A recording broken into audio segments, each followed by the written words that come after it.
Hi guys, welcome to another video here at the Aspiring Home Cook. Today we're going to look at how to make some puris. Puris are nothing else but whole wheat, deep fried Indian bread. They're an absolute treat, and when done well, it's hard to stop at just one. Let's have a look at how to make a batch of these puris. So let's make the dough for the puris. In here I've got 2 cups of whole wheat flour, also called atta. This is the same flour that we use to make chapatis, easily available in any Indian grocery store.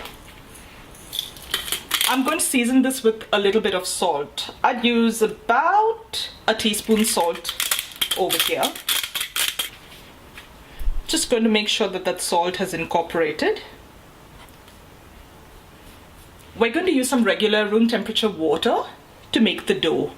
In here I've got about a cup and a quarter of water. I might not need to use the entire lot. The amount of water you will need depends on, to a large extent, on your flour, the atta. So I'm going to start by making a little well in the center and adding a little bit of water. I'd say about a quarter cup's worth. And I'm going to try and slowly mix that in.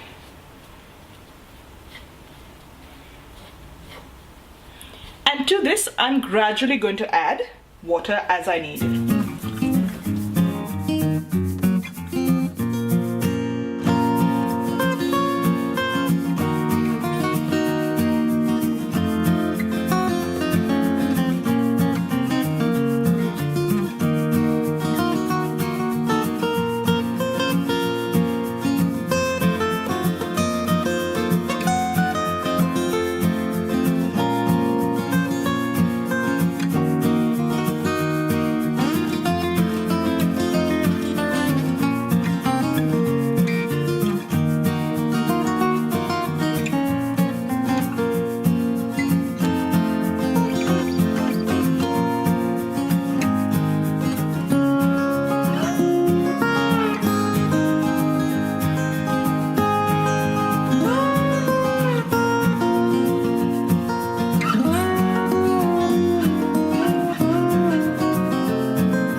Eventually, your dough will come together into a ball like this.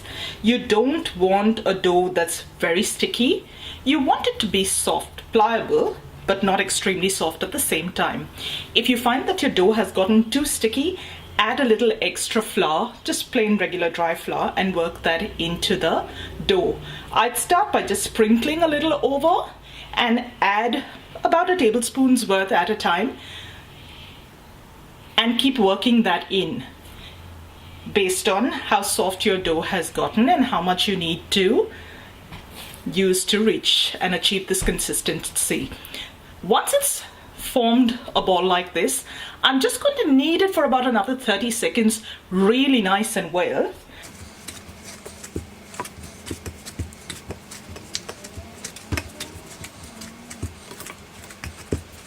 Okay, I'm going to smoothen this down now.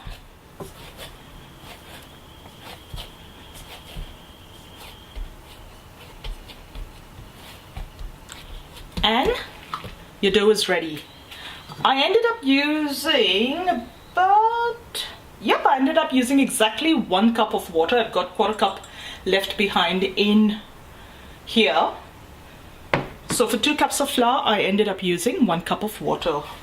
You're going to let this dough rest for about 5 to 7 minutes, not too long, while you get your oil and everything else ready. So I'm just going to cover it with a mildly damp towel and leave that aside. Make sure the towel is not wet, it's just ever so slightly damp. While the dough is resting, I'm just going to preheat some oil for deep frying. So it's been about 5 minutes now and the dough is ready to go.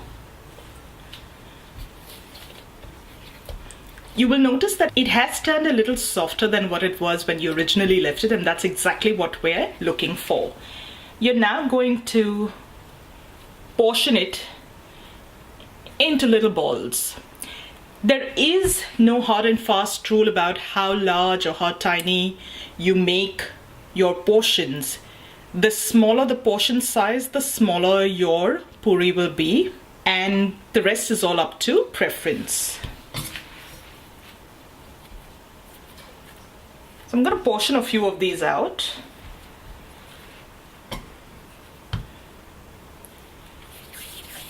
And roll them into a nice ball. Now while you're working, obviously you will roll one portion at a time. Make sure that the rest of it stays covered so that it doesn't dry out. Now what I have here is just my rolling surface, a little bit of flour. That's the same atta whole wheat flour that we use to make the dough. Just going to sprinkle that over. Flatten that ball into a disc and make sure that both the sides have a little bit of the dry flour on them.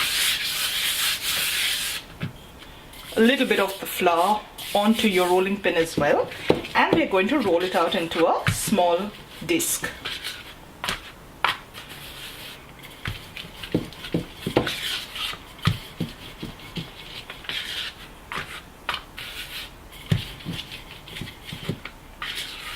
When my mother made these puris, she always taught me to roll on the same side. So while you will see me flipping it over just to catch some of this extra flour, the dry flour, I will always have it the same side up and roll it the same side up.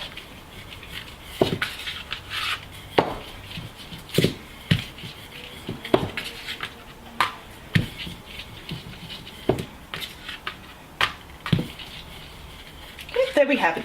You don't want to make this and roll this too thin. That's how thick mine is at the moment. And I'm going to set this puri aside and roll out a couple more before we can go over and fry them. So again, you're going to roll that into a little ball, flatten that slightly, a little bit of the dry whole wheat flour on your surface, and you're going to lightly flour both sides of that disc and roll. Flip over to catch some flour, flip it back.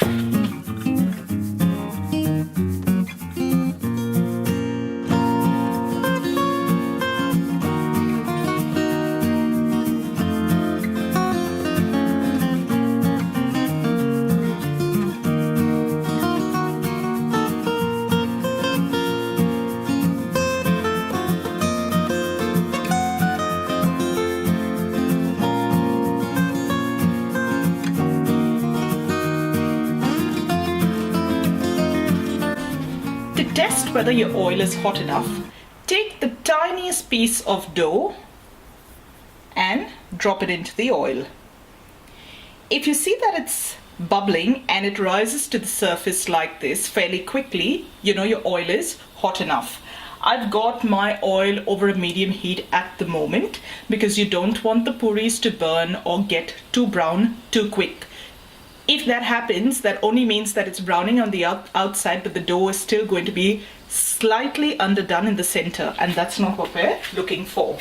So into the hot oil, carefully place your puri, and you're lightly going to touch that down, just ever so lightly, to help it rise.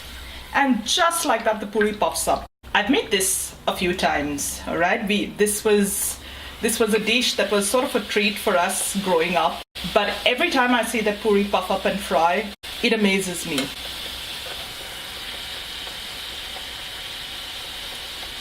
I'm just gently tipping the edges in to make sure that those are done as well. And you're going to let it fry till it gets a little golden brown. And when you see it getting golden brown like this, you know you're well on your way to it getting done. Just get all the excess oil off there, and you're going to now place this on a plate lined with kitchen paper to absorb any excess oil. And you'll continue frying your puris like this.